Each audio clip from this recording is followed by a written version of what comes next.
April 2026. National Highway 12 in Malda, West Bengal is completely blocked by burning tires and makeshift barricades. Hundreds of angry locals are in the streets, and inside the local administrative office, 7 judicial officers have been taken hostage for 9 straight hours. When police finally arrived, the crowd throws stones. But these aren't professional rioters. Instead, police face a crowd of teachers, farmers, and shopkeepers, citizens with 0 criminal records who were suddenly erased from the system. To understand their desperation, look at this grid representing West Bengal's total voting population. 61 lakh people, that's 6.1 million citizens, had their names entirely deleted from the voter list.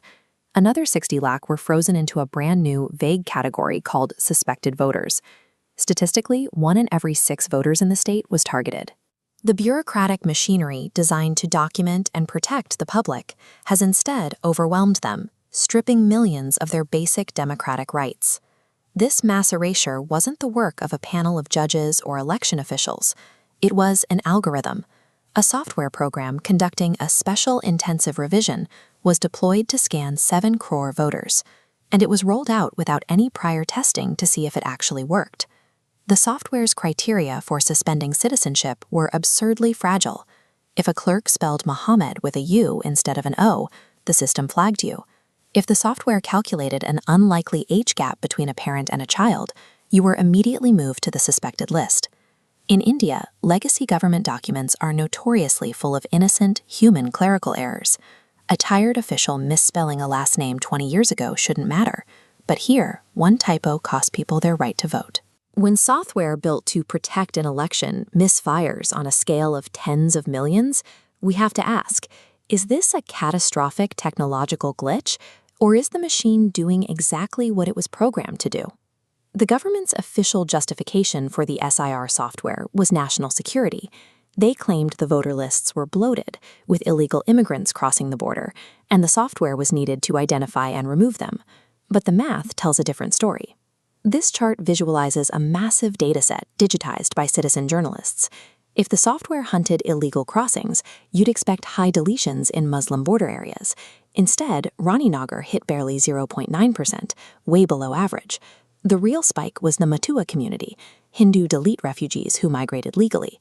Their error rates hit 9.5%, double the state average. If the explicit goal of the algorithm was to catch illegal immigrants, the data proves it failed its objective. Behind those data points are false positives that expose how broken this system is. The software flagged a decorated Kargil war veteran, even after he produced his military service records and proof that he took bullets for the country. The algorithm still labeled him a suspected foreigner. The list of targets continues. Justice Sahidullah Munshi, a retired Calcutta High Court judge, was deleted. Richa Ghosh, a World Cup-winning cricketer who literally wears the Indian flag on the world stage, had her family status suspended. This targeting of national heroes and high court judges proves the algorithm is operating without any basic logical guardrails. The randomness stops when you look at political geography. Looking at political geography, suspected voters are surgically clustered in 10 districts. 9 are Muslim-majority areas. Cross-referencing 2021 election results, 42% of suspected cases are locked in 3 specific districts. The opposition won by razor-thin margins. While local citizens in these tight races are deleted automatically by a machine, political operatives are bulk submitting thousands of manual Form 6 applications to add out-of-state voters from places like Bihar and UP into those exact same districts. Targeted algorithmic erasures combined with manual bulk additions create a calculated mathematical theft of an election. The Election Commission knew what this data looked like, so they tried to hide it. The final voting lists were released as bloated 228 megabyte scanned PDFs. You couldn't search them, and you couldn't scrape them, because they placed captchas over the files to block automated analysis. To bypass legal oversight, bureaucrats moved into the shadows.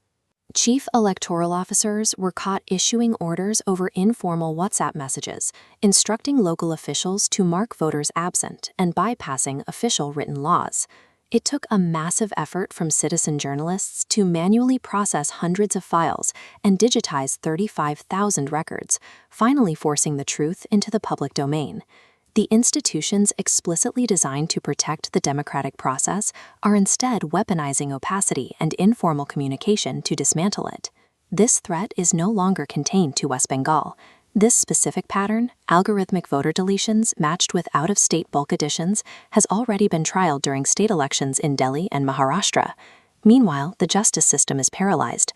Out of the 27 lakh deleted voters who have sought restoration, only 2 individuals have received a tribunal hearing so far. Time is running out.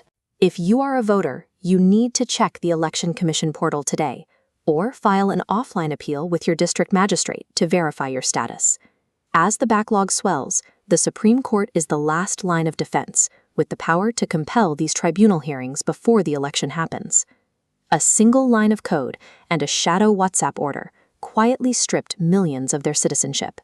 Modern democracy remains vulnerable unless citizens actively guard their rights.